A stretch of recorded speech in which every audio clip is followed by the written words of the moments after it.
the Scene Snobs podcast. Welcome to the Scene Snobs podcast, everybody. But before we get started, you guys know that tomorrow night is our charity script read for Casters for a Cause. All proceeds are going to help out the Family Drive-In in Stevens City, Virginia. Make sure you jump on by and hang out because we are doing Lethal Weapon 2, and it is going to get wild. I'm playing Murtaugh. Trust me, it's going to get wild. You're going to love it. But like always, we don't start this party until Dan hits that board. It's empty, Gale.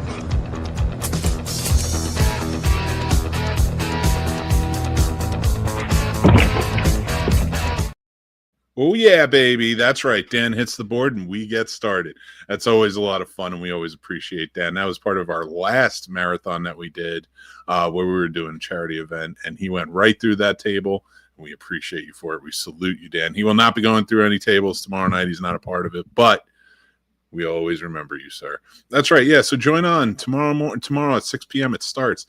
We are hanging out. We're going to do a special episode 398 to kick things off of the Scene Snobs podcast. So you can check that out or listen to it anytime after, just like all of our podcasts. But then at 7 p.m., we're getting started and we're doing Lethal Weapon 2, and I cannot wait. It's going to be a fun time, and all proceeds are going to help out the Family Drive-In in Stevens City, Virginia.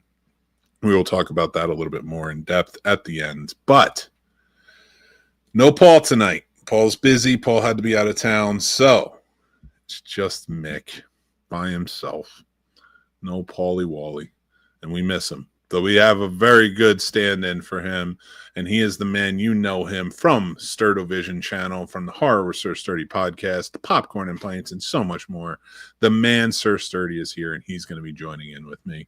We're going to be talking about some of our favorite candy of Halloween over the years. We're going to be talking about some of our favorite things about Halloween, horror movies in 2025, and more. So join in with us. Make sure you're commenting along. Let's hang out and have a good old time. Before we do, let's get started on some of these wonderful movie reviews. Whew, that was a lot. Roofman, that's where we're at. Let's get this party started with a little Channing Tatum-esque type of comedy thriller. Would it be? It's based on a true story. Roofman is a story about a guy who is down on his luck, wasn't really able to take care of his family, feed them, or give them all the things they wanted and more. And so he takes up robbing McDonald's. Yes, this is based on a true story. A guy was going in through the roofs of all these different McDonald's and robbing them until he got caught, and he was sentenced to 40 years in jail. It's insane. A relatively nice guy. Like, he wasn't trying to hurt anybody. He was, in fact, really nice to everybody, but like, he just got caught up in the system. And he went out there and he did some bad no-nos, and he got thrown in jail for it. But he escapes prison and hides out in a Toys R Us. And during that time, he starts building a life in there. He starts meeting people around the town, things like that, starting to try and change himself into something that he's not, all while evading the law, hiding out in this Toys R Us, and falling in love with Kirsten Dunst, who happens to work there. That's right. Kirsten Dunst is in this. Peter Dinklage. There's a lot of people in this movie. This wasn't something that really blew me away. I gave it a 2.5 out of 5 stars. It was a nice little dramedy, if you will. Channing Tatum was fine in it. I thought he did a better job in this than he did previously in the year before in Fly Me to the Moon. He felt mismatched in this. Although I will say that his chemistry with Kirsten Dunst, I didn't really feel it, but she was fantastic. She put on a great performance in this movie. Peter Dinklage did a good job. A lot of people in this movie did a great job bringing it. Channing Tatum, even, he did as well too. But there was just something that was just very different from what I guess I was expecting. There was a lot of underutilized actors in this movie, like Ben Mendelsohn, who's only really in it in like almost a cameo type of role. And he's such a fantastic actor that I would have liked to have seen more from him as maybe a mentor or a guide to Channing Tatum's character. But overall, it was a pretty good movie. It shot well. I do like the idea of telling this true story, but doing it in a way that like kind of brings some levity to it. You like this character as you go through, even though he's doing deceptive things and manipulating people, and even at times feels like he's manipulating himself. But overall, I really did think it was a pretty good movie. Worth checking out. I say maybe wait for streaming for this one. Kirsten Dunst's performance alone, I think, and I'm not a huge Kirsten Dunst fan. I never really was. I have nothing against her. I like her in certain movies and some things I don't. But this, she did fantastic. Like, I thought she did such a great job and brought a real reality to it, whereas Channing Tatum felt a little surreal at times. Lakeith Stanfield has a small role in this as well. He does feel a little mismatched in the chemistry as well with everybody else, and his character is kind of like, he almost seems like there is a utility tool for the story overall. And I just didn't appreciate that, considering you have such a great caliber actor there and you're underutilizing him as well. So that's really what comes out of Roofman. It was just this movie that didn't really have any star power to it, but also the story was a little underwhelming and the actors were underutilized. I felt like there could have been more out of it. But again, check it out for yourselves. Let me know what you think in the comments. I do think it's worth at least checking out on streaming when it comes out. But yeah, let me know what you think in the comments of Roofman. We're going to get to our next one tonight, and that is Black Phone 2. A highly anticipated one, I would say. Ethan Hawke is back. Mason Thames is back. Everybody's back for this. The entire cast comes back. That, you know, was part of the last one in the survival zone. And even Ethan Hawke, if you watch the last one, you kind of know what happened to the grabber and that. And but he is back for this one in full force. He is there throughout the entire thing. This one takes it to a very different direction, whereas you have this serial killer who's kidnapping young boys and locking them in his basement. And we see that unfold and kind of what he does and how he acts and a little bit of his backstory come about when you're watching this through the eyes of Mason Thames' character, Finney, in that first one. In this one, we get the effects of it. We're starting to see how the trauma is really sinking in with Finney, his sister, his father, and everyone else that was sort of like connected or involved. My thing is, it becomes a little bit too supernatural and surreal from the first one, which I thought was one of the best horror movies of the past 15 years, hands down. Maybe even the past 25. I could probably go farther. And it's almost felt like a little bit forced. Like a studio really wanted a sequel to this movie that clearly had an ending. And where do you take it? Now, I'm not against horror movies going to this surreal place in their sequels. We've seen it and we've accepted it in Friday the 13th, Nightmare on Elm Street, The Shining even, things like that. All movies which are carbon copied here in a big way. And there's a lot of green screen work to take to effect of that. Now, the movie takes place in Colorado. This one takes place at a camp in the Colorado Rockies that gets snowed in. Finney and his sister who are having visions and seeing the grabber, or phones are ringing and the grabber is calling them and such, and Finney is still afraid to pick up any phone, but he does, and he tells them he can't help him and hangs up immediately. What that means, or what, for him, but like, I don't understand how that comes about. How does a grabber now able to connect with any phone? And not just the grabber, but past victims of the grabber as well can connect with any phone, but are also tied to this one phone that's at this camp. You find I don't want to ruin it for anybody or give a spoiler, but you do find out that the kids have a deep connection to this camp through their family. And the victims were connected to them in a weird way as well. It's all explained, and once you see it, you'll understand it. But I think it's flimsily explained, if that makes sense. Like, it's very thin with the explanation within the story. They also very much are trying to, I don't want to say take from, but they're very inspired by, like, Nightmare on Elm Street. Like, that's basically what the grabber becomes. He's haunting them, Gwen and Finney, in their dreams, and he's coming after them, and he's using this phone in this camp, which they go to try and figure out what the connection is.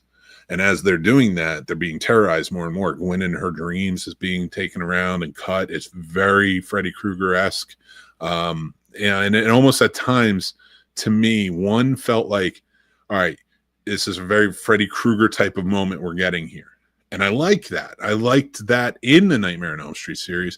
It does have this Dream Warriors type of feel to it as well. And I didn't mind it. My problem was the grabber the right choice for this? And if he is, I felt like you are really underutilizing Ethan Hawke, this amazing actor playing the grabber, and you barely get him, if that makes sense. Ethan Hawke is kind of relegated to a Freddy Krueger-esque type character without like the fun dialogue, in the sequels and stuff like that. And I still found myself throughout watching this asking that question: does this fit within the physics the Black Phone sort of set up within that first movie? And it doesn't. It feels kind of jarring at times where you're watching it. And that's why I took some points off for this. I think it's worth checking out. And if you look for a good horror film with good acting, you're going to get that in this movie. So go check it out in theaters. And it's dark and it's twisted, and they do bring some gore and some fun to it. So I think it is fun watch for any horror fan, and especially ones that like the first one, to go see this. But if this is the direction they're taking it, then go all in. I feel like you've taken to in a more absurd place in the sequel, then go all in and continue on like that. And don't worry about what that first one was. Have it be something that kind of stands out, a la Halloween, things like that. But I would love to hear what you guys think. Sound off in the comments. Let me know. Let's discuss it. Did you like the Black Phone too? What's your rating for it? Let me know, and let's talk about it. Like I said, thanks for watching and hanging out with us. Again, all of my reviews are written reviews as well over on Substack or Letterboxd. And check that out. I'm a little bit behind. I'm sorry. I don't use AI to write my stuff, so I'm going to dig a little bit at some people. But, I go all in and I'll get them all written and up to you very soon, so you can check those out as well. But, yeah, let's get this party started, shall we? The man is here. And I don't want him to just sit in the back. He needs to come out and just be one with the rest of the group. How you doing, Sturdy Birdie?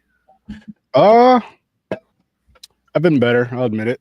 But I want to throw up the X for Xavier. I'll explain why on Tuesday when you tune in to Horrors Are Sturdy. But, I'm having a good day today. I have a pretty good day today, so I'll say that. Be positive. Well, I appreciate you being here, my friend. Hanging out, having a good old time. Appreciate you having me. Yeah, man, I appreciate you filling in, and Paul being gone, I really needed somebody, and you stepped up, and I do appreciate you for that. Hell yeah, it's gonna be fun. It's James most wonderful time of the year. It's Halloween. It Halloween. is Halloween. So it's the most funnest time of the year. And before we get started, I say we kick things off a little bit, right? Andy, what do you think? You want to talk about your favorite Halloween candies? Yeah, I don't know what you did for yours. So I did a bottom 5, actually a bottom 6. Oh, God. Top 5, just because I'm like, it's Halloween. Excuse me, Halloween candy. You have to throw in the nasty. Like those candies that just made you so upset. You're just like, because you remember what house you get the nasty candy from all the time. Mm-hmm. It's like, I don't know why I go here every year. Every year, hoping it will change. And it never does. Usually it gets worse. It gets worse. It's like they held on to the original candy from the year before. The good thing about those candies, for my household, at least like my mother liked them, or like my aunts, for whatever reason. It's candy corn. So, yeah. But like I said, I have a top 5 and a bottom 6 list. Well, let's start with your bottom 6 list. Let's go there, and then we'll go back and forth with our top 5s. What are you go through, because I don't have a bottom 6. Okay, so I did any wax candy, like the horror shaped wax candies, or just any wax candy in general. They look cool, whatever. They're horrible. Mm-hmm. They taste nasty. They hurt your mouth. They'd be better off being fucking candles. They'd be better off being cool candles. That's what they should have did. They're giving us candles to freaking eat as kids. That's what we were eating in the 90s, kids. I don't know if they still have that now. Maybe if they do have it now, they probably made it better. You know what I mean? Like, it's not as... They added sugar supplements to it. I feel like it was more toxic when we ate it. I feel like we were the test subject for a lot of things. I don't know if we were the test subject as much as we were like, if it doesn't kill them, let's sell it next year. Yeah, that's the test. That's called a test subject. No, that's called homicide. I too, But so, all right, this one's funny. I have a story for this one. Candies and baggies. What is candies and baggies? Oh, just random, like they make the baggies? Yes. Oh, I got a bone to pick with you. Not with hard candy. No, it'll be like Swedish Fish or like Sour Patch Kids dumped into a baggie, and Wow. not the little ones that are like loose. Oh, loose. Yeah. Loose, Okay. open candy put into a baggie and handed out for Halloween. So I went trick or treating. Yes, this year. It wasn't this year, but the year I'm talking about. I went trick or treating. It was me, my wife, my sister. They weren't trick or treating. They were chaperoning. And then it was my niece. No. My nephews, and my 2 stepsons. So, me and the kids, we were trick or treating. Like I said, my wife, my sister, they were chaperoning us, making sure we got around safe. I didn't get anybody like cool. Like, you know what I mean? Like we talk about like if the Ghostbusters, if that car comes pulling up, making I get in, I'm like, listen, we need to go to Virginia right now. And I got another one for you.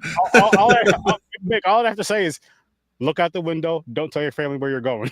If you see what I'm in, you're gonna come out. Dude, if you showed up in the Ecto one, 100%. Like I'm just running out. Yep. And that's how you get those star athletes we were talking about the other day. Like, listen, dude, we did that episode in January. Like, no, not that. I'm talking about the conversation we had the other day from the star athlete thing. We were talking about. Oh, yeah. That. It wouldn't be going to get milk. It'd be the Ecto one. Be the Ecto one. like you know what? I get that they'd understand. But anyway, next one. After candy in a bag. Oh, I had a story with that. So I got some that Halloween. Yeah. And my wife took it. She wouldn't let me eat it, and she wouldn't let me give it to Henry. She threw it in the garbage, which is probably the right thing to do. Yeah, that is right. I almost defended baggies only because my dad did baggies, so like we used to have to do them, and like, but he would put like candy in it, like it was just fun size type candy in it. It wasn't like a little bat, like still wrapped up. Yeah. Just like here's a little Reese's, a little. Yeah, he's not a psychopath. Yeah. Okay, no, these were like you get like the big bag of Sour Patch Kids from Walmart with all the loose ones. You don't get the one right next to it that costs like $1 more. Yeah. The ones that are in the mini package, you're like, nah, I'm gonna get these ones. This is what I'm getting here. Oh. I'm gonna use some myself. That's some wild shit. Oh my god, black licorice. If I had to name any, I hate black licorice. I'm with you. Those. There's the Good and Plenty's. I didn't have those on my list, but I feel like those are a given for me. James, shout out to you. Candy corn. I used to love that shit, but it was about I don't know how many years ago it was, but me and the wife, we both like she used to love the pumpkins. That was her shit, and how we'd always get like the little pumpkins, and I would just get like the mixed bag of whatever flavor of them. But like after a while, I don't know what it was. I think I calmed down on sugar for a little bit. And then I tried those, and they just taste like waxy. Not just the texture of it, but like the flavor was kind of waxy. I'm like, what the hell? I used to like from childhood to maybe 10 years ago, 8 years. I don't know how many years ago. It's been a minute since I had them. Maybe less than that, maybe 4 or 5 years. I don't know. But I'm just like, these aren't that good anymore. I don't like these anymore. I used to love them. And candy corn is one of those ones that like. Growing up, I remember a lot of kids didn't like it. Like, how you like this nasty ass candy, man? This is old people candy. But I'm like, yo, that candy is sweet as fuck. That was the shit we got in the 80s. And in 90s as well. No, the 90s was there, but I feel like it was changing up by the 90s. Okay. Like I feel like there's a lot more of that wax shit. And the plastic masks that would cut your face. Yes. No, that was in the 90s too. I had those. Oh yeah, no, they existed, but I like I said, I think we were moving away. We'll talk. The more we were going. But I feel like it was late 90s when we really moved away from that. That's fair. I would say mid to late because I think Goosebumps and other like that, like Are You Afraid of the Dark and stuff had like masks that kids were like, I'd rather this shit than this shit. Yeah, but you'd rather that, but it's what your parents get, what they can afford too. No, that's a whole different story. Oh my god! Like, see, some years you had the same concept for a couple. Like, listen, you can still fit in that, Mick. Put it back on. I went as Indiana Jones for like 5 years in a row, but that was happily. So I didn't need the masks because I got tired of it. So I did that for like 5 years in a row, and then I did Clark Kent because I had a Superman T-shirt, so I just wore a suit with it open. I got a question for that, but I'll wait till we get to the Halloween theme. Okay. What's the rest? Whoppers. I don't like malt candy. Like the malt, those I hate like it. It's I'll eat man. them. I'll I eat them. used to, and it was for a short period of time, and I just hated them. Well, you're gonna hate my good list. Circus peanuts. I like circus peanuts. Oh my god, Mick, you're old. You have an old person tongue. If you like, listen, if you like this, I'm officially calling you 55, and you can't say anything about it. Okay. Necco wafers. I don't love Necco wafers. They're not great, but like they're not like sweet tarts or anything. You know what I mean? I feel like that's like that old people candy that old people eat when they have like a stomach ache or something. Just like it kind of. It's chalk. All right, you're not wrong. Oh man, Mick likes old people candy. Like, I mean, I like the little strawberry things and like the butterscotch, but I think it's to a whole different level. I think I have fond memories of that candy. That's the thing. Yeah, I had it when I was little too, and my grandmother probably gave me some of that too. It still doesn't make me like it, Mick. You just like it. Just admit it. You just like it. Oh, what else you got? I'd hate to see what else I love that you hated. No, that was my 6 right there. That was all right. I'll take it because I can't afford anymore. I can't afford any more losses. So for Halloween trends, I only had like 3 things I could think of, honestly. No, it's just candies. Oh, so what was best and worst? Trends are later. We'll talk about trends in a little bit. Oh, my fault. No, okay. Good. I'm sorry. Like, I made a whole list of this. Me and the wife working on all this earlier. Oh, we're going to talk about it. I want to hear your list.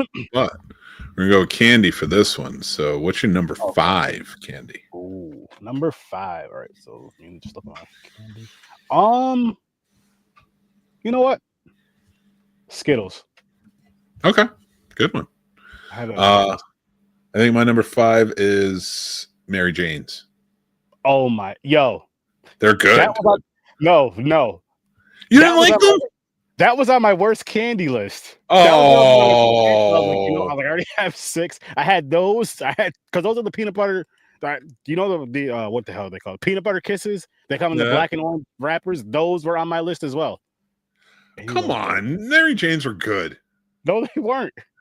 Mary Jane's are the better version of Bit of Honeys. Me and the wife agreed like those Mary Jane. No, those and those candies that come in the black and orange. They only came in black and orange wrapping, and it was like peanut butter kisses. I was looking. I remember them. You like those too, don't you? No. Oh, thank God. Maybe I'd have to look. But I do like Mary Jane's. How do you go from like an absolute no to maybe? So I got to try them again. I got to try them again. It's been a long time. I do remember them. I do remember just the randomly colored like candies. They're just candy, and old people had them. Oh, it was so weird because it always changed. That was the Halloween candies, the orange and black. Yep. Then there was the Christmas, which was the kisses, and the pepper. It was the kisses and the peppermints. Oh, the Andy and then again, the peppermint. Was it on Andes Mountains or whatever? Like it's the peppermint. Also, Christmas, those strawberry ones. We didn't have them, but I did. Yeah, I do remember them. But there was another one. It was M&Ms. It was the Christmas color flavored M&Ms. The red and green. Yeah, they always had like a bowl. Stuff. But then it was like for the rest of the year, it was like Werther's Originals and like just different colored candies in clear wrap. You know, grandparents would get that candy. They like the basket would be called just grabbing some bullshit. Just stick your hand here, just grab it, throw it. That's what you have all year round. You don't get any of the good candy until the holidays. Like, listen, we'll get something, which was Christmas, because you love the kisses and you love the mints. Everything else was like, I'll eat it because whatever. Like, don't get me wrong, like I like the strawberry things and I like the butterscotch. I love those actually. Like my parents bought like good candy for Halloween and such. But it was either it'd be my grandmother or like just like other older family members. Like you have like old aunts and uncles and stuff like that. That's what they get too. I'm like, oh man. I love it. What's your number 4? My number 4 is You're gonna hate my 4. Twix. You hate you like Twix. Yeah, I'm sorry, I got Twix. mixed up. I love Twix. Which one do you like, the right or the left? Both. Sometimes Sometimes I just switch them around. Sometimes I eat them both at the same time. It depends on my mood. You're gonna hate my number 4. It's Milk No. Duds. I'm not. Do I like milk? I like those with popcorn. Those are good popcorn. I like taking like 2 or 3 of them and just sucking on them for a little while. I don't care. That doesn't sound weird. It's candy. I don't care. I said it. That's my number 4. I'm going to stick with it. Milk Duds. Oh, My number 3 is Reese's Pieces. that's a good one. All right, so your number 3 is Reese's Pieces. My number 3 is Warheads. Those are awesome. Yeah, I like Those Warheads. are awesome. What's your number 2? My number 2 is Sour Patch Kids. Good one. Solid. Butterfingers for me. Ooh. I love Butterfingers. Shouldn't eat them as much, but I do love them. And finish it off before we get into our normal talk. What's your number 1? By far, by landslide, Reese's Pieces. There's nothing better than a Reese's Pieces. I don't care what shape it is, but the cups are the best. Just the original cup. Just the cups, not the Pieces. Oh no! I love Reese's Pieces, but I'm saying like the Reese's cups or the Reese's like pumpkins and all those other shapes, the fun shapes that they make for every holiday. Those are good. But I don't need the double. I just need the original, like just original peanut butter and that's it. Don't get me wrong, I'll eat the doubles and all that extra shit, but there's nothing better than just a regular Reese's to me. I think that's a great choice. I went with Nerds. I love Nerds. I like the Nerds ropes more than Nerds. That's fair. Just because it's like just Nerds is a little too much for me. Everybody can be wrong once in a while. I mean, you were wrong about a lot of some nasty ass candy. You're absolutely right about that, Mick. You like damn near everything. You like damn near everything on the nasty list is on my side. It's not bad stuff. You're a maniac. And added some that I took off of it because I was like, I have too many. Hey man, whatever you like, you like. You got an old person's tongue. That's fine. I do. I definitely. Well, thank you for watching that in our top 5. But I will say that's another behind the scenes conversation that makes sense. I really do think I was born in the wrong time. Yeah. I want to do all the things that like just are being replaced by AI now. I hear you though. I hear you. All right, let me ask you this. What time do you think I should have been born in to be an adult in that time? I really would like to see you.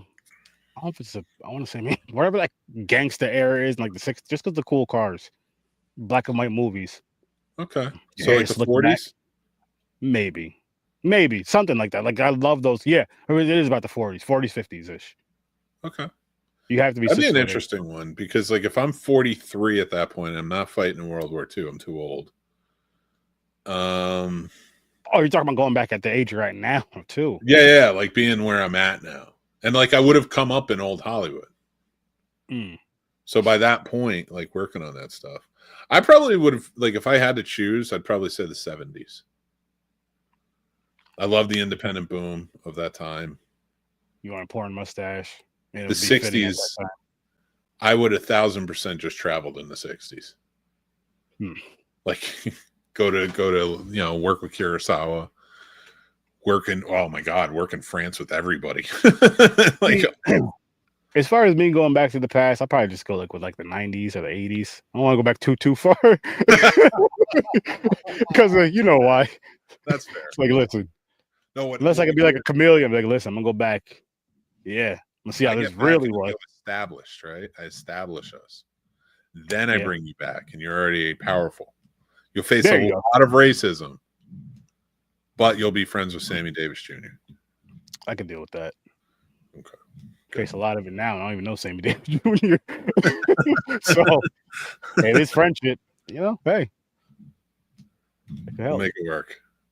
We'll have our own booth at whatever Vegas casino they were playing at.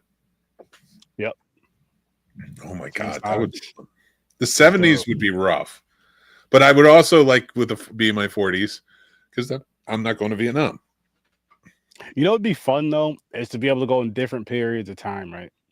And still be like podcasters, like going back into just podcasts about like stuff that's going on and movies that are going on. But we're like in a in a sort of like we're not seen, but we can see everything that's going on and just talk about it. So kind of like Watchers, but it's a podcast, time traveling podcasters. Yeah, kind of like Magic School Bus in a sense, but we're not on a school bus at all. We're What are some other magic type vehicles we can take? It has to be something different. I wouldn't want it the Magic School Bus. I don't think my school Magic 15 pass van. We're just gonna the 18 van. We'll use that. Yes. Everybody get in. We're gonna fuck up the past. Yep, we're gonna fix some things. It'd be funny if we Homer Simpsoned it. And we keep coming back, and we're like, you know what? We fucked it up too bad. Let's just go back and just start beating up racists. There we go. Start with that, and then get a lot of land for everybody. Gamer, let's go. Stop playing in the law, man. Let's go. Let's go back to 2025. Man. We just, if he can go back to the past, he's doing something crazy to where he did something fucking 1447 and it's there in 2025. Dude, if we ever had a show where we traveled back in time and Chris was a part of it, he would 100% have to be the one we trick into wearing time period clothing, but like the wrong time period. So we went back to the 40s, we'd trick him into wearing zoo suits.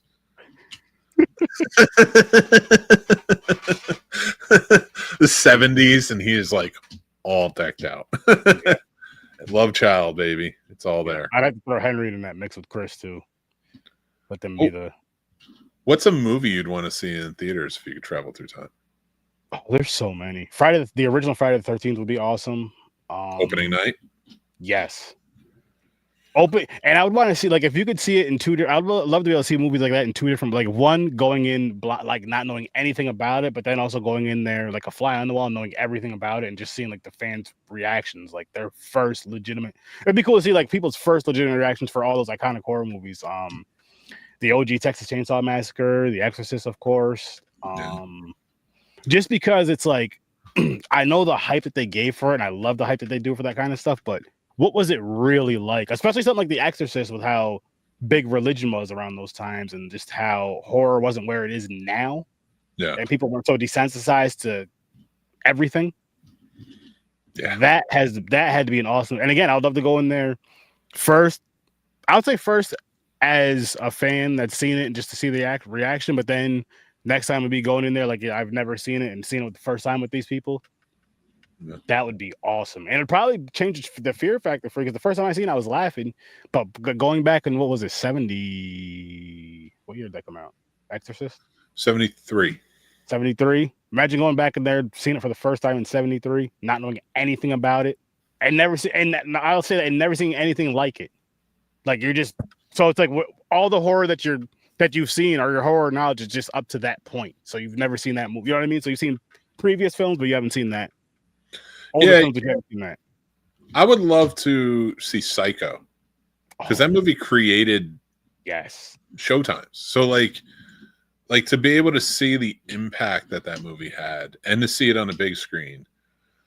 Another one that might be cool is Patton, which came out in 72, I think it was, and that was very well done movie. But it's got the opening scene where George C. Scott as Patton walks up, and the entire screen behind him is filled with an American flag. But it was just something so different in filmmaking at the time, and it was such a big war movie for the time. Like, it would be interesting to see that in theaters.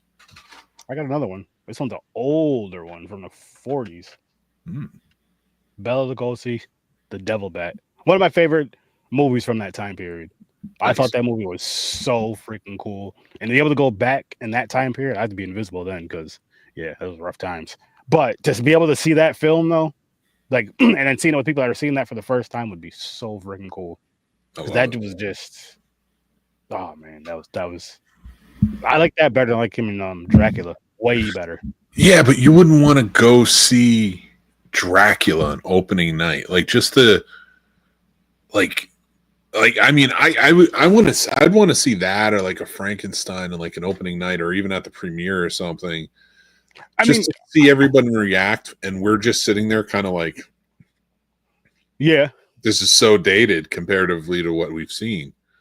Yeah, and I would like to see it both ways. It's just I'd rather see the Devil Bat more than that because I'm not a big fan of vampires really as far as movies go. I'm not a big fan of Dracula. There's a few films I like, around through it, but that's probably one of my least favorite subgenres of horror is actually vampires. Okay, I dig it. But yeah, I mean, when it comes to Halloween time, though, like those movies, like the Universal Monsters movies, are ones I gotta watch every year. Usually the bigger ones. I love Frankenstein. I think they have great set. Like to work on that movie back in the day and to see like the set pieces would just be so. See how you said that. Let's say a movie from the hang on. A movie from the 40s, a movie from the 60s, and a movie from the 70s. All right. 40s, 60s, 70s. What would you like if you can choose? You were working on that, whatever type of role you wanted to take on that, but I know you'd want to be behind the scenes type of deal. Oh, okay. All right. So from the 40s, a movie that I'd like to have worked on. And because I'll stick with the Halloween theme, of course, like a horror. Oh, okay. All right. If it's horror, that limits me a little bit. But oh my God, this is a good question. All right, and it has to be horror because like James Bond's Dr. No would probably be my choice for the 60s. Oh wow. Because that would have kept me working in the James Bond world. That's very true. But if we're going horror, like Psycho is probably for 60s, 1960. Okay. It's such a monumental film. I mean, there are some really good ones that came out. Not that I wouldn't want to see them or work on them. Oh, Psycho would be a fun one to work on. Anything with Roger Corman in the 60s. Starting out with him, that means I'm working with Francis Ford Coppola. I'm working with countless people, in the 60s. And continuing that career because Corman kept you until he thought you were ready to go on your own. 70s, Jaws, even though it's a problem, it'd be Jaws. Yeah. I mean, it would be cool to work on Texas Chainsaw Massacre for the indie appeal, and what they did there. There are so many good horror. Halloween, another one. Oh my gosh, yeah. I mean, 78. You're working with Carpenter. You're working with Deborah Hill. You're working with even Robert Englund worked on that movie as a PA. Nick Castle, like Dean Koondy, like there's so many people you're working with. So I'll go Halloween for that one for 70s because I feel like Jaws was a bit of a problem. So, and I don't want to be blamed for any problem. The 60s, I think I'm gonna go. Yeah, I'm gonna pick Corman. I'll start with maybe a Little Shop, working on that, and then hopefully just kind of stick around with him. The 40s horror. Oh my God! It'd be fun to work on the Joan Crawford movies, from back then. Okay, can I swap it out for not a horror movie but a suspense thriller? That's fair.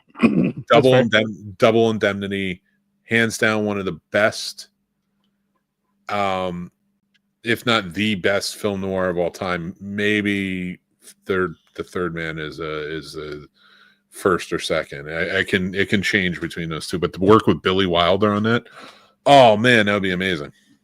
I was gonna throw it at you, but I thought I was 10 years. I thought this movie came out in 79, it came out in 89, but Intruder. Oh, with it was what's his name's but Sam Raimi and Bruce Campbell were in it, and he produced it. He didn't direct it. I just thought that was a really cool concept in that small little mini mart, little grocery store was closing down. Well, if you're adding 80s, I'm going. There's so many in the 80s to work on. I know you're going. Honestly, going Friday 13th. Friday 13th would definitely be my number one ultimate choice.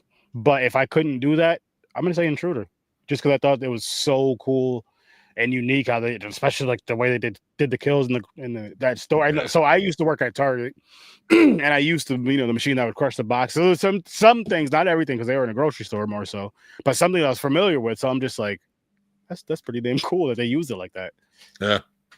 No, dude, I remember that thing. We used to use that at the mall too.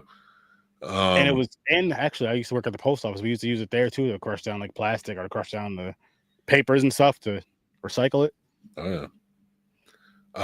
The 80s is tough, man, but like It is. if I'm going with something, okay, I'll say for the 80s, maybe something one lesser known and one big name. yeah, it doesn't really help because like I'm trying to figure out like which one do I want to work on that gives me such a great experience. Not saying they all wouldn't. Like the Evil Dead movies would be great because they were independent and they have that spirit and like there's a lot of creativity that went there. So maybe that for like lesser, like if you count that as lesser, but for bigger and in horror, you can say Friday the 13th, you can say Hellraiser, a lot of interesting aspects, even The Thing. I think I'm going to go Nightmare on Elm Street. Okay. Just the turntable style, what do you call it? The rooms they built and such, and a lot of the practical effects they came up with in that movie were astounding, and I would have loved to have like worked on that just to see. That's and cool. To be there for like the beginning of New Line. Like that's the movie that really propelled them over. So like to see that and like what they're all going in on. I know it's probably gonna be stressful, but you're gonna learn a lot. Yeah. Yeah. So, and one of the best horror scripts I've ever written, in my opinion. Still. I got one more question for you. And this the horror and not two directors, past or present, or that you would not want to work with.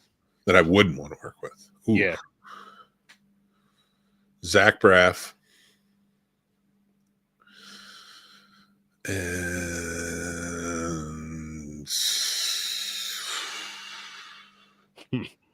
I mean, honestly, like maybe not a director, but I wouldn't want to work on anything Harvey Weinstein produced. Fair. But like as far as directors go, what would I not want to work on? All right. Director or movie? Because maybe it's the movie more so than the director. That helps. No, I don't. Because like again, that would come down to like a Harvey Weinstein production at that time. Because like I mean, minus him though. Minus him. That's automatically just not on the table or whatever. Wow, that's such a great question. I don't know. Like, what's a movie I wouldn't want to work on? Like, because I don't know. What about you? I don't know because I don't know enough like behind the scenes, like as far as like behind the scenes, like what may have went behind this, like stuff that may have went behind the scenes that you just like, that would piss me off. I'd probably punch this dude in the face. I couldn't work on, you know what I mean? Like I couldn't work on that set. Plenty of those, yeah. But I mean, because I feel like as far as a movie, good or bad, you wouldn't be upset if you worked on it, at least for the very least for the experience, or you could either learn a lesson from it being bad or actually learn lessons from it being good as well. Oh yeah, you can learn. I'd say that to a lot of people. Like whenever people are bitching to me about like, oh, I worked on this bad movie, I'm like, you can learn more from working on a bad movie than a good movie. And even like watching one, there's so many people who are adverse from watching bad movies. Like objectively bad movies, but like you can find stuff you really like and appreciate. Not only that, but with the bad movies, you learn a lot about like what you enjoy about movies, and you appreciate the good ones a hell of a lot more.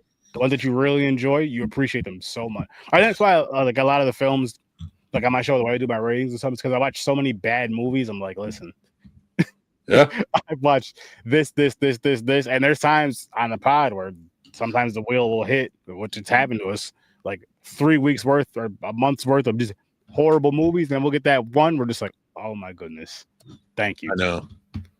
It's and you know what, like we just did that with Rat Pack too. That was one aspect of it. But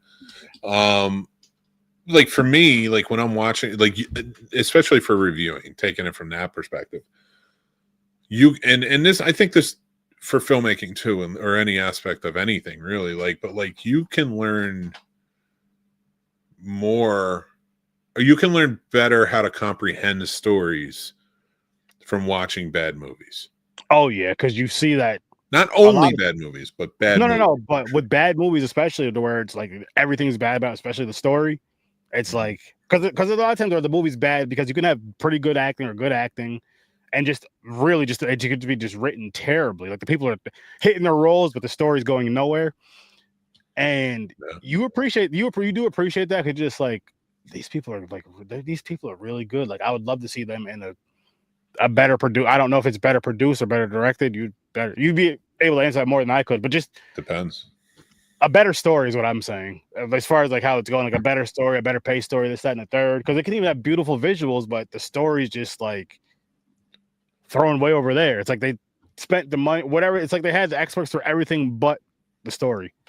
Well, it's kind of like I was talking about Black Phone earlier. Not to give anything away because I know you're going to watch it, but like we've seen the trailers and we've been saying like has a lot of aspects that remind us of Nightmare on Elm Street. And it does. And there's other movie influences that are very hardcore in there. But when you're watching this, you get this sense of like, it's a well-directed movie. Scott Derrickson is a very good director. He directed the first one. So to say that it's not a well-directed movie, you're an idiot because like everyone in it's giving good performances. The problem is when you walk out of a movie, you have to ask yourself, if you loved it, like when I walked out of Superman, I loved it. I fell in love with it. I wanted to watch it again. I recognize it's not a perfect movie. It hit me personally. And that's the first thing as a movie reviewer, like for me, is like, I loved it or I hated it. Next question. If I loved it, my next question is, okay, but why isn't it the best movie of all time? Because I already like to try and speak to my like logical side. I know I love this movie, but I also know there's better. So why? So now it gets me asking those questions, what are the things about it that I didn't like or just like kind of like had me feeling that way? On the reverse end of that, when I'm coming out of a bad movie I hate, like, because you know me, I try to watch something and like find something good in it because I know all around, no matter what, even if it's a truly terrible movie, somebody worked hard on this. At least somebody. And like, I want to at least give them the credit of seeing that, you know, whether it was good special effects or a funny dialogue or whatever, you know, a nice Firebird, pulling a boat, something like that. So like when I walk out of a really bad movie I hate, or I didn't like, I should say, first thing I ask is, but what didn't I hate about it?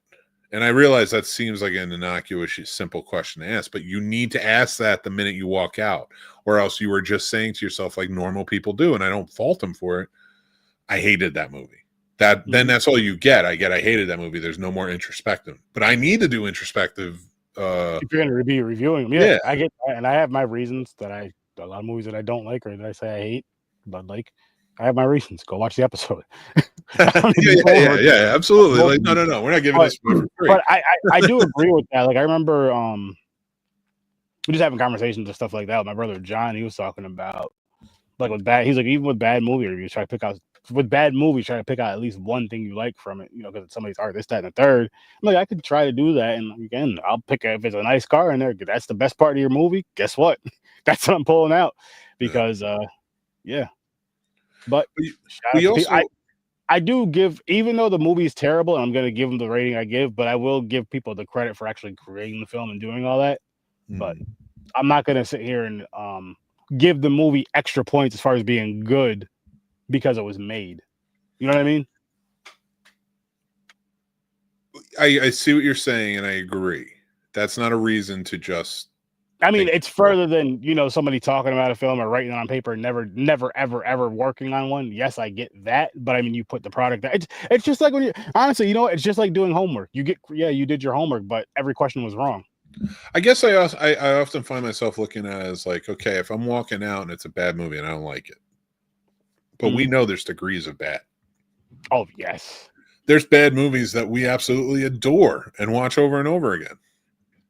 But would we recommend it to like normal people? No.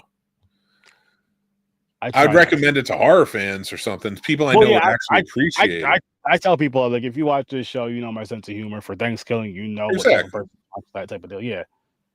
I think for me though, like when I walk out of a bad movie and that I have to like talk about, or I have to like, why do I think this is a bad movie? I often come to terms with the fact that somebody is going to love this movie. And now I'm not speaking to that person. That's not the person I'm writing to because I didn't feel that way. But it makes me realize, like, when I am talking about the movie, I want to know why somebody's going to defend this movie. So that's what I'm looking for. I'm looking for, why would somebody defend this movie?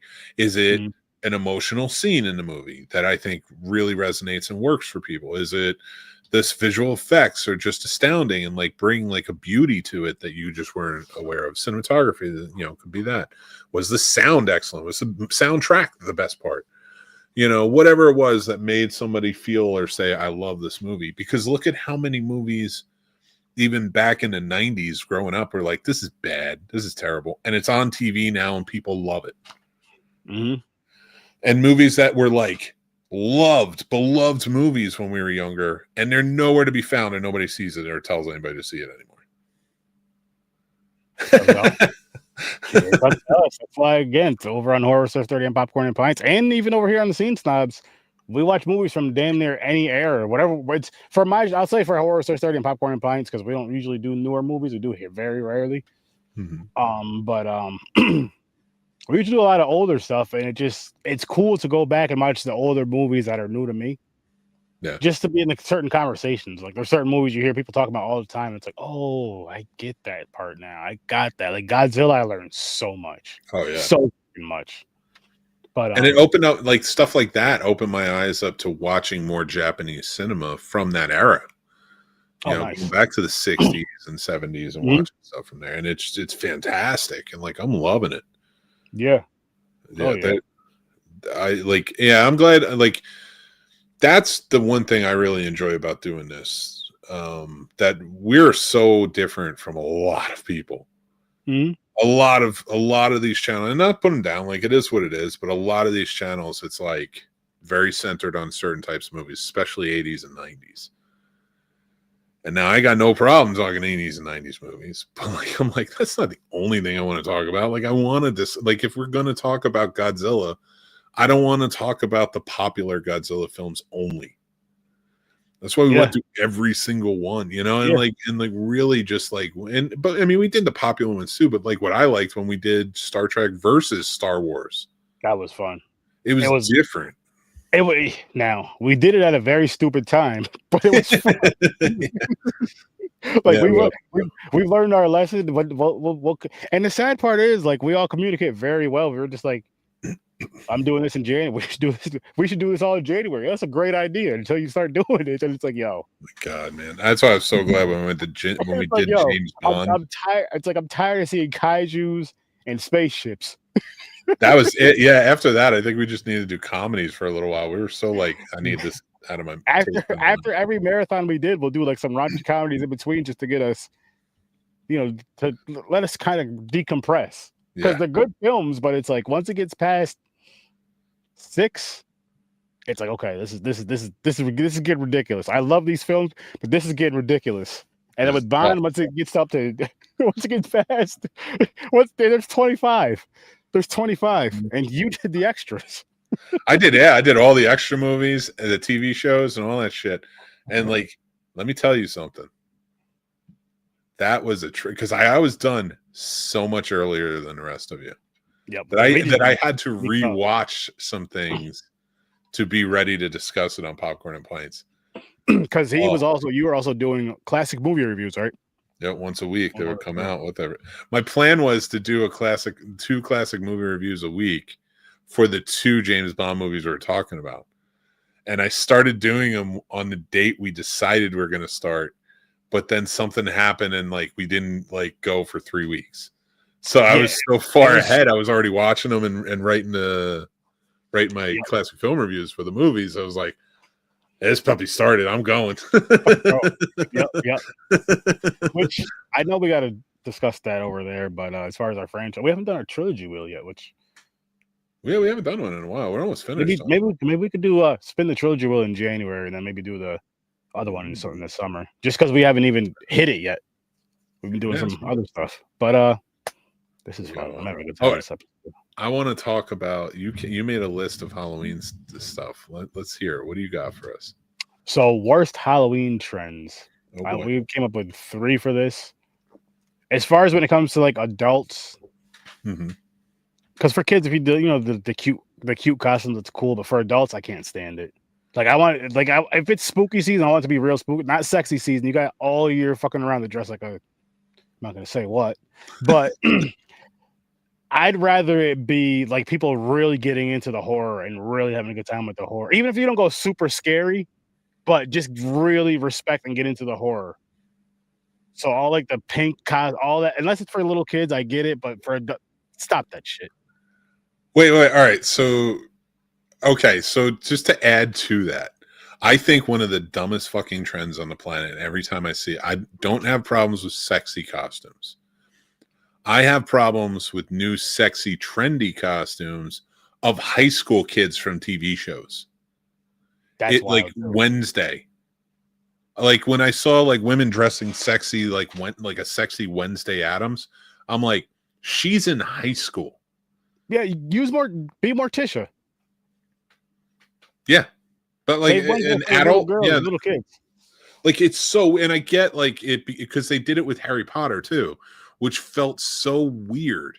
It's like these aren't even like high school kids when you're doing this. They're still in their tie phase when they're like wearing their uniforms and stuff. And it's like they were little. They were like 10 or 11.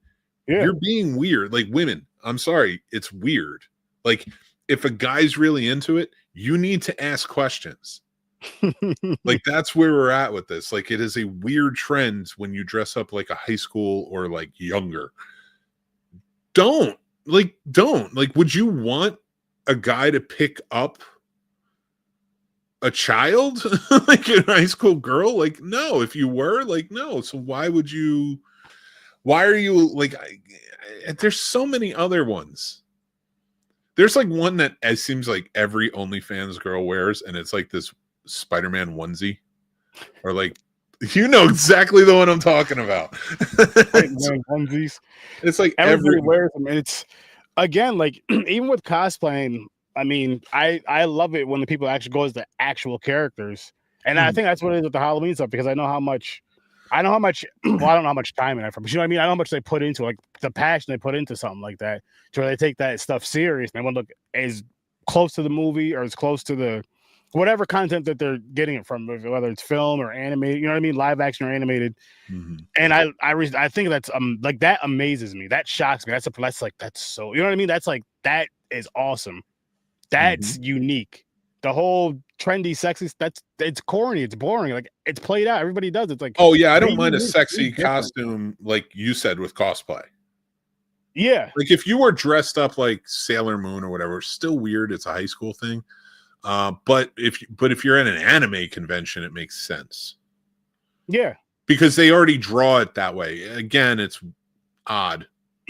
I mean, even as like so there was they had a con. This was a few years ago. It was actually where I met we told the story before, but we never talked about this part. But where I met Chris at a con, starts from a bar, Chris, and there was somebody dressed up as the alien from the Alien film with tail and all. There was somebody that actually following behind him just to make sure the tail didn't knock over. It was one of the best cosplays I've ever seen in my life in person. It was amazing. Stuff like that is, you know what I mean? So it's like, I'd rather see that than somebody dressed up with and hardly anything with everything hanging out. I'm like, that's cool. Yes, again, I don't mind like people going out and dressing sexy or whatever. Your body, you do whatever you want. But no, I do agree that it's like there comes a point. Like, because everybody wants to go with the whole trendy spooky season. So let's really make it spooky season and have a fun time with it. Oh no, I agree. Like I said, like if it was going to be sexy costumes, there's no reason you can't do cosplay. Yeah, like, no, that's fair. That's fair. You know, like I get cheaper costumes because not everybody can afford all the cosplay. Oh no, I know that. So I get that. I don't mind But, that like, at all. I respect that. but like, you know, it doesn't have to be overtly over sexualized. It is kind of funny that the same people, you know, who complain about like video game armor on women in like video games or in comic books and stuff is so like very risque or like doesn't cover anything, and they want to see more realistic type of female warriors in these games and movies and such and things like that. But then Halloween comes around and it's like, you're wearing nothing as Batman. Yep. You're wearing, like, what are you doing? like put your underwear on, Supergirl. Like that's not what this is about. Like, calm down.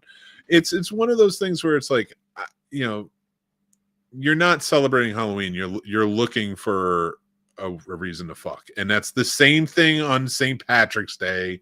It's the same thing on New Year's. And fine, but like my only hang up is like, stop the high school shit. It's so weird. Stop going as a kid. And for me, it's just keep the spooky season, the horror season, the spooky season, the horror season, because I think it's more fun. Yeah, we're always gonna have fun. Like, you know, no, I know that. There are places we're not even at anymore. You know, that's very true. Because let's face facts, the girls that are dressing up like that are well out of our age range of what we should be going for. Yeah, but very true, but just in general, like just the theme. I love the theme of Halloween and like trick or treating and all that kind of stuff. You know what I mean? Oh, I do too. But I think that's why it's so like. There's a lot like, yeah, the cutesy stuff is fine, especially for kids. You know, I get it, yeah, but for kids, I get it. But I just mean, you know, no. Like the sexy stuff. But I think it's such a like, yeah, it does annoy me. Like if you're going out trick or treating and stuff, and you're dressed like sexy Snow White or sexy Cinderella or something, it's like, why? Go as actual Cinderella or Snow White. That's going to make kids be like, wow, you look beautiful. And that's amazing. Not, oh, wow, you're going to get plowed behind a bar at 3 a.m. Either the normal version of it or a little spookier version or a little creepy version of it, a little spooky version of it. Those would be fun. Like, but they don't do that. They just make sexy and unsexy. And that's what it is. That's what I'm saying. Be more creative, way more creative. But next one, this one was more the wife. From the wife, but which I agreed, it was the pastel Halloween decorations, like the pink, the stuff that has like all the pinks and all that stuff in it. It's like I said it was like Easter on Halloween, all the bright colors. We were actually at Michael's earlier and just looking at random stuff, and we've seen a lot of that kind of cutesy wootsy Halloween decorations, and not a fan. That's too fair. much pink and stuff and bright colors. I'm like, this is Halloween, not Easter. I think you have to make. I do agree. You got to have scary stuff, like, you know, I got it. But I do think you have to have fun stuff. Maybe not all together cute, but fun stuff. I think you can have fun stuff, but just keep it those horror core colors.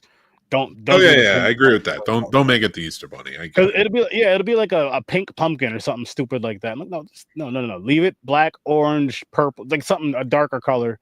And next thing you know, Halloween turns into when Jesus first got candy for the first time, and yeah, become crazy. And then my last one, and this actually goes with the top or the bottom 5 candies, giving out nasty candy. Cut that out. And toothbrushes and pennies and raisins. And raisins. I like raisins. I do too, but I'm just like, even as a kid, I like them, but I'm just like, listen. Yeah, we had raisins at home. I don't need you to give me more raisins. Yeah, I'm going out here to get candy, man. I'm going out here to get some good candy, and you're giving me something I could have got from my grandmother and something I have in the cabinet. I don't want either one of these. It's like listen, if you're gonna give me a toothbrush, give me some Reese's with it at the very least. Give me a reason to use this thing. Yeah, right. Like let me brush the candy off. Like stop this. What are you doing? Like I am gonna eat some more a little later, but still, I'll brush my teeth in between. When we watched the Midnight Hour, that made more sense because remember the dad was a dentist, but he was handing out all the candy, and he's like, "This is how I get customers." Like that makes sense to me. But in other TV shows, it's like, no, the dentist is hand out toothbrushes. Yep. It's like as a 43-year-old in a recession, I'll take a toothbrush. I need one. And if I was a dentist, I'll hand out candy. That's very fair. Yeah. hand out candy with your card on. Like, here you go.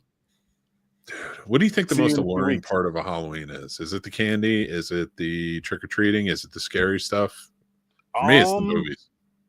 I think it depends on what part. Like as a kid, it was everything you mentioned. Yeah. It was the trick or treating, which of course is the candy, and then the movies. Because you're eating the candy in the movie, you know, as you're watching the movies with your friends once you get to that certain age, siblings or whoever. As a adult now, I don't really eat candy like that. I love the horror movies. Yeah, it's the movies and some food, maybe a couple of fun snacks. Yeah. And, I can't agree. Except I do. No, I'm just kidding. I love it though. But we are gonna move on to our final segments of the night. Oh, I have more. I forgot I had more Halloween trends, Mick. I had good ones. All right, what you got for me? Let's keep going. I'll just run down this list. No, that's fine. What's the next? Trick or treating, real Halloween decorations. I love decorations like all year round. Like I love my favorite decorations for Christmas time. The lights. I love the lights. Halloween though, go crazy. Haunted houses / hay rides, jack-o'-lanterns, horror gaming. I know we do it all year round, but there's just something special about doing it on Halloween or just around this time. I mean, Phasmophobia is a lot of stuff for it. With Faz right now with their Halloween event. 90s Halloween costumes. And I know we discussed that earlier in the episode from the 80s to the 90s. As much as those masks hurt and scratch up your face, and you stood under the light too long, your suit would get hot and probably catch on fire. I loved that era because damn near every kid had it, so you didn't know who was broke and who had money at the time. That is true. Of course, you didn't think about it like that, but you just seen like all the other kids on the block. You're like, everybody damn near has the same 8 costumes.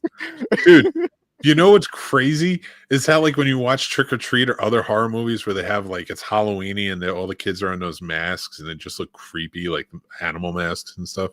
Mm-hmm. And you go back and you look at like pictures of you wearing a mask, like, and you're just like, oh my God, we all look like little ghosts that are just going to haunt everybody. Yeah. Like it just looks terrible. Those masks were the worst. I'm so glad they're not around anymore. I kind of wish they were. Like, I wish I could still get one of those masks right now, just like a little replica. But I wouldn't wear it.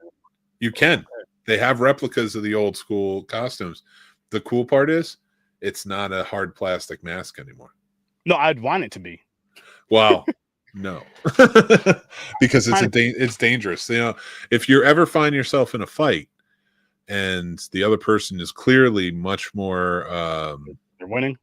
Yeah. Oh, yeah. They're ready to go. You pull out one of those masks, and you can slice them pretty hard. Yes, you're pretty good. That is the best weapon in any situation. Yes, it is. That's why nobody fucked with MacGyver. He just had one of those masks on. He could make something out of nothing all the time. My question for you is, what would you be now?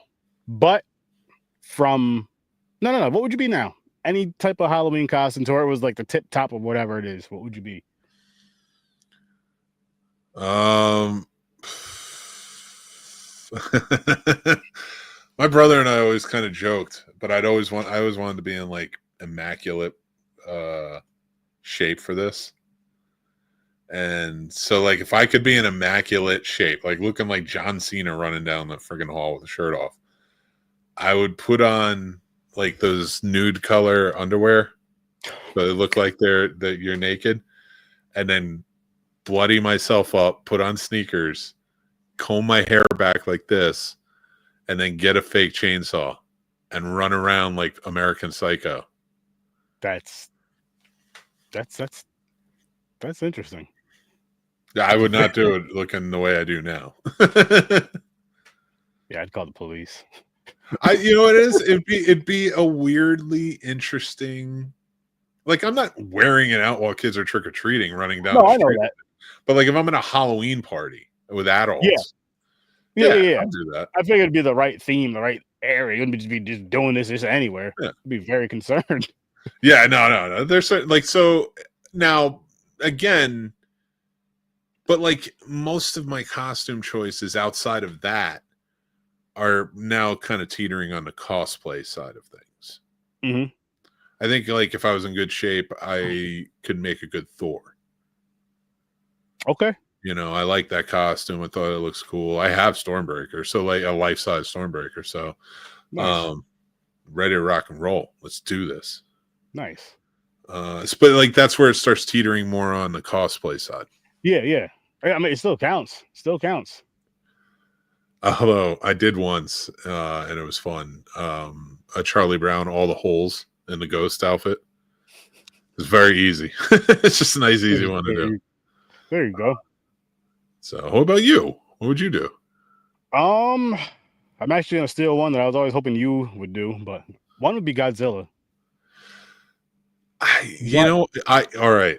I'd be a lot taller though. Like I'd be on like platform shoes or something. Like I wouldn't be a 5'8" Godzilla. That's not believable. So I'm glad you brought that up. I was thinking about going to the No Kings protest tomorrow. And the reason I say that, and I'm not going to say which one I'm going to, but the reason I say that is, peaceful protesting. That's what I'm all about. You know, that's what this is all about, is peaceful protests. No kings should come not as an I hate America type speech. Literally, America should just never want kings. I don't know why that's a crazy statement to make. But, so I was thinking about it, but you know how they're wearing a lot of inflatable suits? Which makes sense because a lot of those inflatable suits are helping protect people from pepper balls. It's helping them when they get sprayed, stuff like that. So and it's a little more peaceful and absurd, so that way it doesn't seem threatening. Yeah.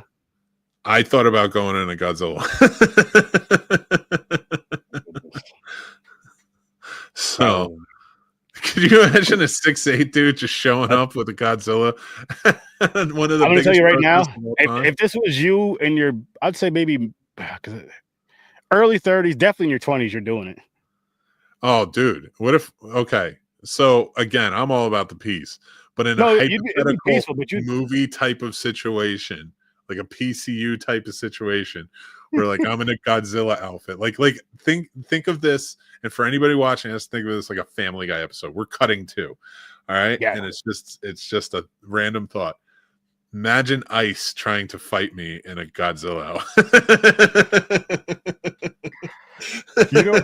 Listen, I'm gonna say right now that Godzilla outfit would have to have the sound effect. I would want somebody there with a boombox just playing the theme. And just like throwing people around. Oh my goodness, that would be hilarious. Oh my god. Godzilla's tearing up downtown such and such. Oh my god. Again, hypothetical situation. If there's somebody in a Godzilla outfit tomorrow, it's not me. I don't own one. I'm not wearing one. Don't hurt them. And it wasn't Family Guy either. We're talking about a Family Guy scene. Yeah, that was a Family Guy scene. That's for you, Seth MacFarlane. Write it up, dude. Yeah. That's for you, Seth. Oh, that was so funny. Just Godzilla. But they find out it's the real Godzilla. Oh, man. That'd be wild. Yeah, not Seth Rogen. One of you Seths, write it up. Seth MacFarlane. There all you you. I want one. Oh my god, dude. After that, I was just wrong with the Seths. I was about to say Seth Green, but hey, listen, you all do some sort of cool content that's funny, so hey, put your brains together. Oh my god. I wish somebody was there to like film me, and I just have my little microphone. This is Godzilla reporting from the No Kings Parade. I don't like it because he's the king of all monsters. Again, that would work for Family Guy. Would work perfect for Family Guy. Every time they cut to me, I just have my Godzilla mask on, and I'm just like, "We want more kings." Well, only one, me.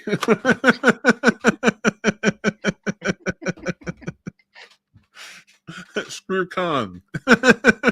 Where's my pizza? I ordered it 45 minutes ago. Godzilla hungry. As Gamer come out of nowhere, Kong mad. Like, what the? Where'd he come from? There's only room here for one king. Me. It's everybody's just saying no king. King Kong and Godzilla. I forgot. Oh my God. Listen, We have that's a the movie ability right to there. do something very funny tomorrow. That's a movie. That's a movie. Skit. Oh my God, that would be great. I would love that. I would love it if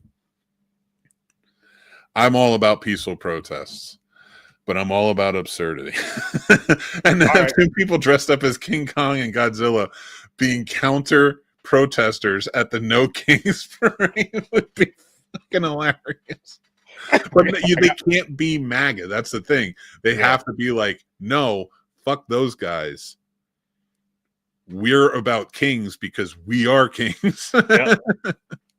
Are the only kings that they want? We already got kings. You know, you got King Kong and Godzilla. That's it. That's all you need. That's all you And need. Simba. And you got the queen, Mothra. That's it. Yep. Mm-hmm. That's all they're saying. Just kings. Those are the only kings we're allowed to have. That's the only kings that should exist. But with that being said, we're going to get to our left. We are going to actually get to our final segment for the night. Mm-hmm. Sturdy's movie picks, because he picked all of our movies for the past 2 months. And it's coming to a close. Few more weeks. But this upcoming week, you pick 2 for Does It Suck in Classic Film Review. Of course, Hideaway from 1995 for Does It Suck. And Nightbreed from 1990 for Classic Film Reviews. Sturdy, have you ever seen either of these movies? No, sir. I highly urge you to watch them. I think you'll really love Nightbreed. I'll probably ask you, like, once it's all said and done, once you're done, just to send me the list of them to go through them again. I'll watch these too. I'll watch these too, but I don't even know what I do with my list. Because Hideaway is it's like, will I call it a bad movie? Do I say it sucks? Yeah, a little bit. I'm glad I watched it. It's worth the watch. But the last like 10 minutes of the movie, you're like, what is this? Comparatively, and not like, what is this? Like, wow, I was so floored by this amazing twist ending. No, you're like, where is this going? This isn't where we were the entire time. Like, what is going on? Nightbreed is a Clive Barker movie, so you'll appreciate it. Hey, Grandizer, what's going on? How you doing? What's good, Grandizer? What's good? We're hanging out. We're talking. We talked some Halloween tonight. Now we're talking. I will say this poster over here, Jeff Goldblum. Hideaway. No, the red eye looks cool. It's like, and that's an aspect of the movie. Like, there's a blue eye, red eye. Like, there's a whole aspect to this. Like, goes into a coma after a car accident, and metaphysically connects in that coma because he's out for almost 2 hours, dead, and he comes back to life. He connects with this guy Fazago, who is a serial killer, who kills himself for the devils, but he gets revived. So once they get revived, they can start seeing each other's, like, just seeing each other's world. They can cross into each other's worlds through their minds. And so, like, he starts hunting this serial killer, trying to stop him. And now he's trying to go after his daughter, who's played by Alicia Silverstone in the movie, because, like, that's like his type, like blonde girls or whatever. So, like, he's going after her now, and like this whole thing, and like, there's a lot of fun, interesting aspects about it. It's a good thriller with horror aspects. But then you get to that last bit, and you're like, what were you thinking? Like, what were you, like, why? Like, it didn't even, like, I'm like, that's not even what this was the entire time. Didn't have to go there, but it did. Oh, it went to extreme places and extreme visual effects type situations too. Especially considering 2 years earlier he was in Jurassic Park, and then you get to this movie and you're like, yeah, they made choices here. There was definitely some choices. But Nightbreed, definitely worth the watch. Great makeup effects and that practical effects, and Clive Barker. It's from Clive Barker, so nice. Love for you to check it out. Let me know what you think. So those are Sturdy's picks for me. For next week, you will see our As It Does It Suck in a Classic Film Review. Go check them out. I can't wait to hear what you guys think. But we're going to get to our film definitions with Mick. As you guys know by now, I read from my film definitions book that I had in college. This is actually an older version than what I had. Is there anything you want to learn about filmmaking today? I'm trying to think of something. It would oh damn. I had a question for you. I forgot it right once I was about to ask you it. This will be interesting. Oh, for your film book, like how do you mark off like what you've mentioned on here before? Yeah, I go through and like I'll mark off like all the ones that I like. I'll put like a little star next to it as I go, just so I don't read the same thing over again. I honestly wouldn't even know what type of question to ask when it comes to. I got one for you. All right, I'm going to read the first paragraph for you. For musicals, seeing as you love them so much. Musical comedy. A specific genre of American film that focuses on song and dance. The United States was already a musical nation with its Broadway musical, the harbinger of this type of film. Excuse me. Radio music and developing record industry. With the advent of sound, the Hollywood studio system was prepared to use its finances and technology to create a world of music never before seen and heard. If the Hollywood film had already established itself as a dream factory, what better way for the viewer to escape from the reality and the Depression years than imagining himself or herself as the extraordinarily talented people on the screen? Many plots enforce this dream by telling stories of nobody suddenly thrust into stardom, of a talented group of decent kids struggling to put on the big show. So now you know why the musicals came to fruition from our film definitions. I won't say they shouldn't have because people love them. It's just not for me. There's a couple I enjoy, but I'm good. You are not a fan, but you know what you are a fan of? Especially the live action ones. But I mean, the animated ones, I guess, because you could say Disney is pretty much, I was going to say you're a fan of script reads. I love script reading. They're fun. You do have fun with this. And you're going to have fun with this one because tomorrow night we're doing a script read of Lethal Weapon 2. All of us are going to be there for it. We're going to have a really great time. We're collecting for, of course, the Family Drive-In in Stevens City, Virginia. So beforehand, we will be doing a special episode 398. Let's go to the cinema, where we're talking about some of our favorite cinema memories, talking about theater. We're, going to the video store as kids, all that jazz, having a good old time. This is tomorrow at 6 p.m., right before we start our wonderful script read of Lethal Weapon 2 at 7 p.m. Please join us. Have a good time. Donate along. Help out. It all goes a long way, and we truly appreciate when you do. It's all the support. The Family Drive-In since 1956. Now they're trying to buy the land they're on because the real estate company that owns it is trying to sell it out from under them, and they don't care if the new owners want to drive in or not. And we want to save this piece of Americana in such a time where so much tradition is being pulled apart or misunderstood or misrepresented in a lot of ways. I feel like saving something like this, a true piece of Americana, in this country that we love, the drive-in. Let's go and support them and be there for it and continue on. But yeah, it's gonna be a fun read. I'm excited for that. Me too. Grandizer's here. I talked to him earlier. He says, I think we all went after Alicia Silverstone. I was not an Alicia Silverstone fan. That wasn't my crush of choice. I don't know if I was too old or not, or I wasn't that old. I think I was around her age. I think she's around mine. And wasn't Alicia Silverstone's birthday a week ago? I don't know. Wait a second. Did you just say I don't think I'm around her age? She's around my age. It's okay. So what I did was I pivoted real fast without actually showing anybody what I was doing. I thought, no, we're not the same age. And then I was like, wait, maybe we might be. Or no, you know what it is? I might be too young. That's why she wasn't one of mine.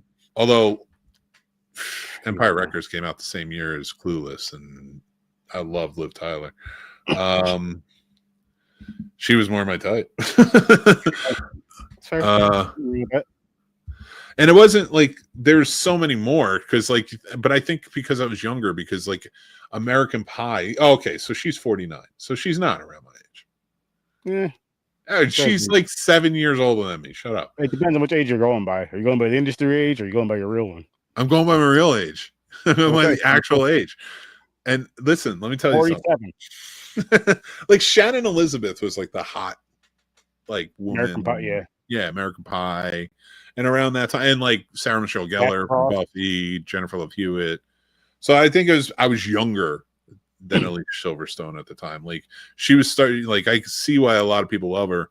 And she was still popular by that point, but I think that wasn't what caught me. Also, I was always more of a fan of brunettes. Same. So that's one thing. And as far as the book, how much is the book highlighted? You could probably buy that pretty cheap. I bought that pretty cheap when I found it at a used bookstore. Mickey and Aaron, in your city, do you have indie theater that shows indie films? We don't have not them here. Not where I'm at, unfortunately. Yeah, we do. We're very lucky. Well, I will say, like, part of the reason I moved to where I'm at is because it's such an artistic town and there's a big appreciation for movies. So yeah, we do have an indie film house here. Ever since college, I never want to live too far from one. Because yeah, like we had one, like it's called the Enzy, and it's still there. Is that in your hometown? No, that was in college. I was in Florida. So is there any in Jersey, or any that you know of at least? Oh yeah, there's a lot. There's a lot of film communities not too far. There's some of the colleges. Rutgers has some film classes. Okay. New Jersey. I was gonna say, were you a part of the communities before you moved, or not really? Some I was. Okay. I wouldn't say college communities, but like groups, things like that. Yeah. I knew the filmmakers. Like a lot of indie filmmakers from around there. So, who I'm sure you've seen some of their stuff, and other people have seen some of their stuff. Yeah. So like, it's not, I think the boom for the indie filmmaking community came with Kevin Smith.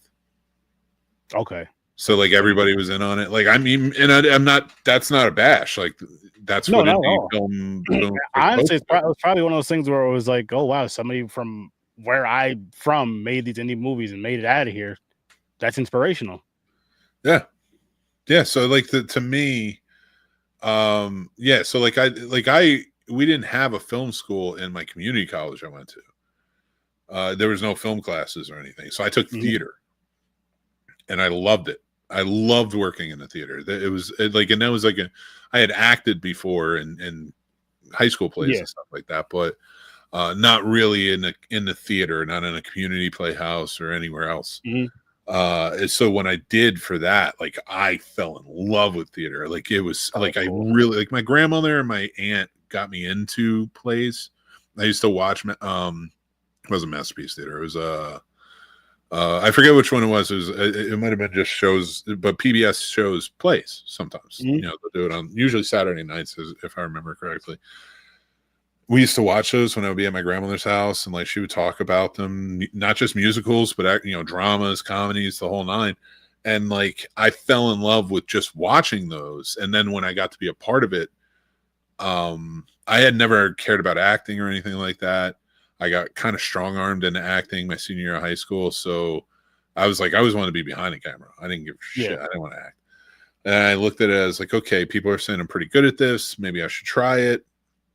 And that would be my way in to being a director. I always like Robert Redford was one, people like that. Like I loved watching like an actor turn into a director, because I do think that there's a lot to, I think directors who understand acting method and things like that are better directors personally. So that would be like, if you could have your ultimate, I guess, film career, whether it's you'd want to start, just to say to maybe kickstart it faster, if that's a better way of saying it, start as an actor, but your main goal is, listen, I want to be behind the camera. I want to be directing this. I don't want to be. No, I wouldn't say. I definitely wouldn't say that anymore. I do think you have to be on camera now. Like I'm on camera now to do this thing that I love, but you have to be. You got to promote. You got to be a part of it. Like I don't love doing this. I love the conversations, but it doesn't mean I love doing the performance all the time. But with acting, like like where I came from, like New York was right there. There was opportunities to go and act and things like, and like try and get known for that. I never took it too seriously because it was really just, I want to get my foot in the door and be on set. So when that really, like, I think that attitude is like, you can only go on certain skill, maybe certain talents only too long, because there's a million actors out there who are all trying to vie for that part. And a lot of them are going to be good. I'm not saying I was good, but for any talent or skill I did have in it, my focus wasn't there to get better at it. My focus was to get me on set. Okay, that makes sense. And so, like, it wasn't going to take me anywhere. I wasn't going to do anything with it. So I took it as, all right, now I need to maneuver this into just going, like, whether I go to film school or try and get jobs on set. I was like, my clear focus is not acting, so I need to stop wasting time acting. Okay. And even like when I worked in the theater, I was like, I didn't want to be on stage. I loved working behind the stage. It was so much fun, and being a part of the culture and everything, because a lot of those people went on to be in movies or are in movies now. Like, I see their faces when they pop up. Like, there's one guy, Ace, that I knew, we were friendly back in the day. He shows up. He was in a Kevin Hart movie. I remember he was like the doorman in it. Like, he had a lot of lines too. And like, I was like, holy shit, that's Ace. like that's awesome. Like, we partied with this guy. Like, we had a good time. Like, and I see other guys and gals that like are doing really well and getting active work. And like, now we're older and you see him on TV and you're like, that's amazing. Like, you really do cheer for him and you're happy for it, because it ain't something I ever wanted. You know what I mean? Like, I didn't want to be that. So, and even when I see like filmmaking friends and their names in the credits, you get stoked. It is a community. Once you're a part of that community, you are happy for those people. You're not mad because they got the job. Oh no, you're rooting for them. Yeah, like, it's not like this. Like, I do try to do the same thing or have that same culture, even when we did the network and stuff, but it would get ugly. There isn't a lot of professionality in what we do here. Not like that. Like, you do cheer on the people, even if you don't remember them that well, but like, if you see something pop up, like on LinkedIn, I'm like, this person went to go work for Disney. Good for you. That's fantastic. That's awesome. I remember when we were working on in a gymnasium on a short film. Like, but good for you. Now you're working at like one of the you want that.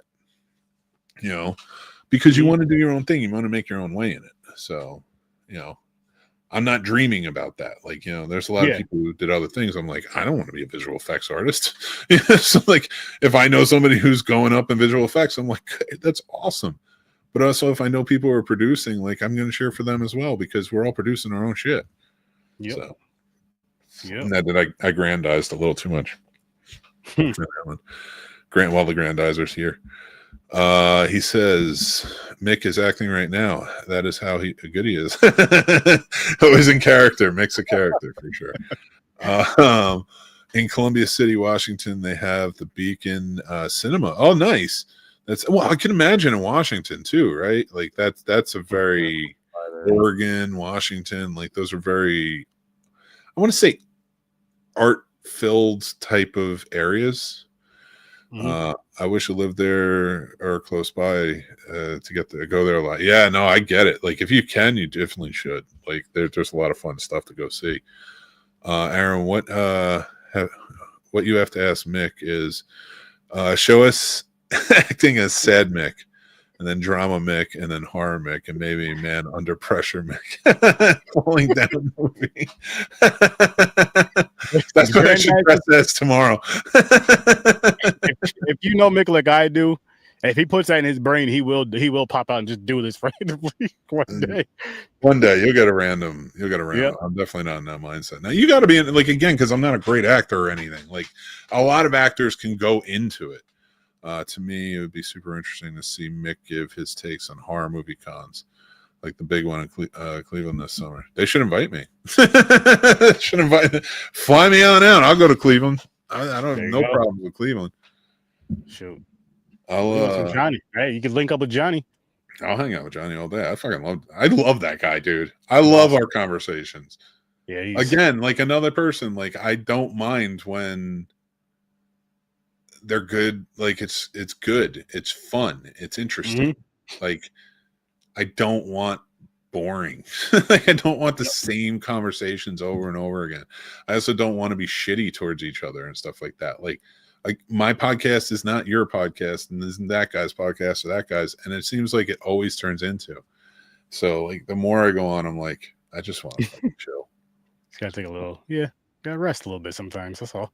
Take a siesta. It's all about peace, love, and happiness, my friend. Yes, it is. So, and with that, Sturdy, you have anything you want to add before we get going, my friend? Make a spooky season spooky. Have a good time with spooky season. Enjoy it with your friends, your family, your loved ones. And you know what? Try to get your kids into horror this year. Start with Casper, Scooby Doo, any of that. But try to get them into the spooky season with the fun, spooky horror stuff. Not too crazy if they can't handle it. Listen, that's what we were brought up on. Might not have been the best thing for us, but I love it now. Don't go by that. Go by what your kid can watch and what your kid enjoys and they're not too scared of. But get them into that thing to where they're comfortable with it. Because I feel like horror is a really, really important genre for the thing of just helping people with fear, helping kids with certain fears. Start off again with the stuff that they can handle with the cartoony stuff in their age range and increase it every so often when you feel like they can increase it. Maybe once a year increase it. And I think it'd be a really, really good thing. I don't know. You would be a no. I agree 100% with you. In fact, I think for most of you, like if you want them to be intrigued and you're showing them that kid friendly, maybe show them stuff on YouTube as well, like old trailers for the movies and stuff. Yeah. Because think about it from our perspective as kids. How did we get like kind of brought into it? It was trailers or pictures like in TV Guide or in a newspaper or something that you're like, wow, that's weird. That's odd. That's not something that should exist, but I'm so glad it does. I want to look at it more because we're into the macabre and we're in the horror. So one thing, I was going to say really quick. One thing that we had back then that they don't have, which I wish they did, video stores, movie covers. That was huge. I don't care what genre of film. I mean, we're talking horror, but whatever genre of film that you were into, you looked at that movie cover, I want this. Yeah, and you can revisit that. Like you can revisit that with your family. Go on, streaming sites and look, and with the intended notion of like, I'm not here to pick any certain thing. Like we usually go in like, what am I going to watch? And then you're flipping mindlessly. I'm saying flipping through, but with purpose. Like go through and just start looking at some of the movie covers, and like as you do it with your kid and be like, oh, I remember when I saw this movie for the first time. I saw this guy. Yeah. And you're going to have good stories to talk about. I do with my kids. They love it because my son, especially my youngest, is always like, what was this like? What was this like? And the cool part is like now my oldest, who's 13, he's at that age where it's like, you start wanting to watch them. You start like, okay, I think I want to check this out. What can I check out? And then you start giving them that. Don't go all in. Don't be like, well, I definitely want to watch all of my favorites with you right now. Savor those moments for right ages with that. So now if they're 13, maybe throw on something like, if they're really into horror and you think so, but you want something to kind of invite them in, Friday the 13th is good. I wouldn't go right to Nightmare on Elm Street. I would save that for 16, 17 when they're right at that age of the kids in the movie. Oh, okay. Stuff like that. So that way it touches down on them more. Because we made the mistake of showing Scream to my son when I think he was like 11 or 12. And it scared him because he's like, these are real people. It just freaks me out. Like, of course, with his going to school and all the scariness that's there, that is a very real fear. So it made sense. But he didn't mind zombies. He didn't mind monsters. He didn't mind, like, he's like, I want to get into that more. He's like, that stuff that's like, doesn't seem. So, like, to add to your point, like, I think there's so many parents who are so horror meant so much to them. They want to expose their kids to it at 7 or 8 years old. And you're unlocking a lot of fear, even if you don't think you are. You're causing some scars there. Don't do that. That's too early. Introduce, like Sturdy was saying, to age appropriate stuff, but also for you, because then you take a journey with your kid as they're experiencing and understanding and comprehending things. It's going to mean more for you to have those conversations right after. So. Yeah, and again, just be fun, and it's something if you really want your kid to get into horror, which I know some people still start from wherever, and but I just feel like it might be a lot easier just starting it from like the Scooby Doo's and all that other stuff, and even the Halloween specials of shows that we used to watch back in the day. Not even just movies, but there used to be a lot of. I don't really watch shows like that. It's more like TGIF. We don't have that anymore, but remember TGIF? Whatever holiday it was. They have a holiday special. I'll just use that because it's an easy thing to remember. Every single Christmas, Halloween, whatever, Thanksgiving even. All right in a row.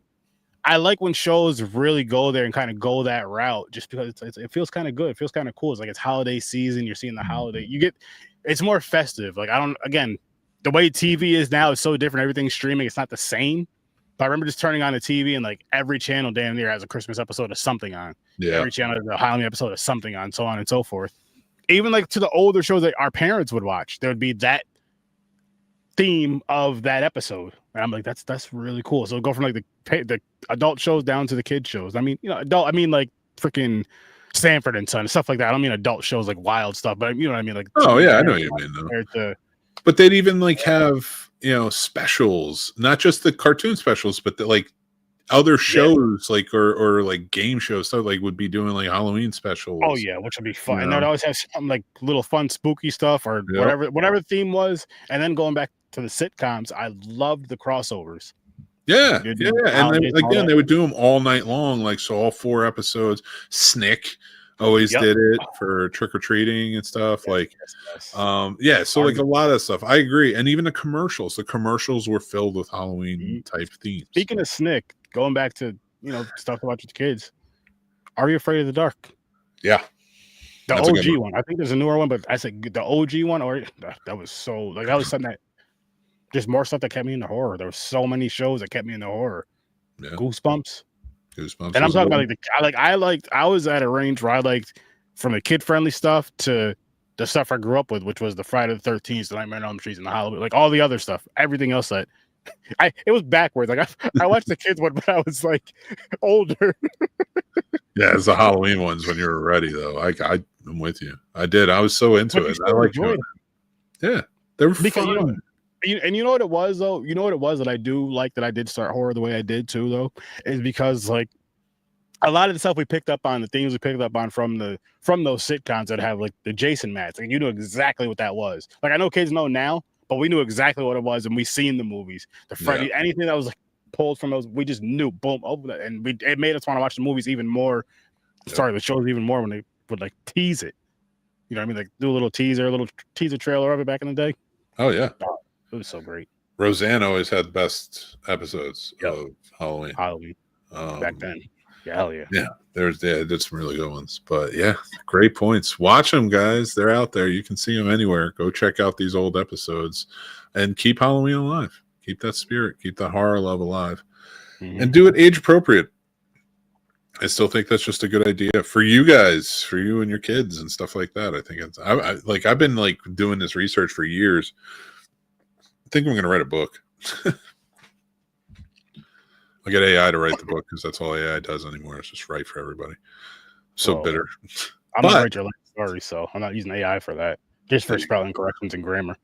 I can't wait for that. I can't wait to see how many inaccuracies are there. All wildly great. Everything I want. But it'd be funny if you're reading this book and you know what?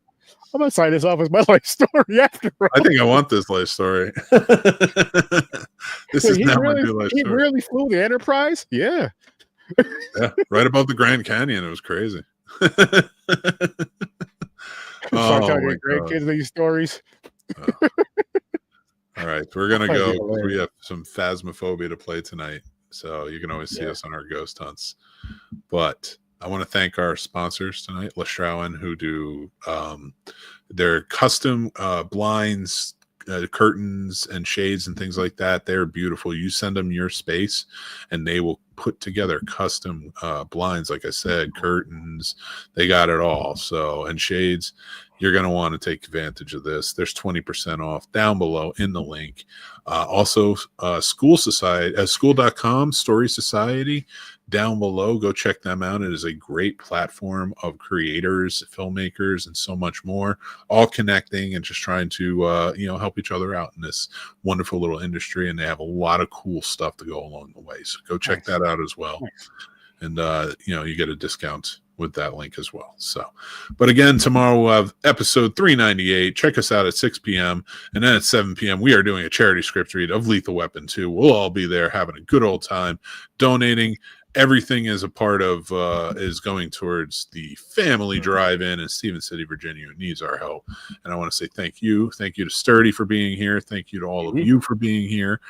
You guys are awesome. Remember to take care of yourselves. That is important. Please subscribe, hit that like button, hit that bell so you know when more great shows like this and others are coming out. Be a part of the Snob Nation. We love movies, and we know you do too. So join up and hang out with us. But thank you again for everybody joining in. And remember, take care of yourselves. That's important, but also be kind and rewind.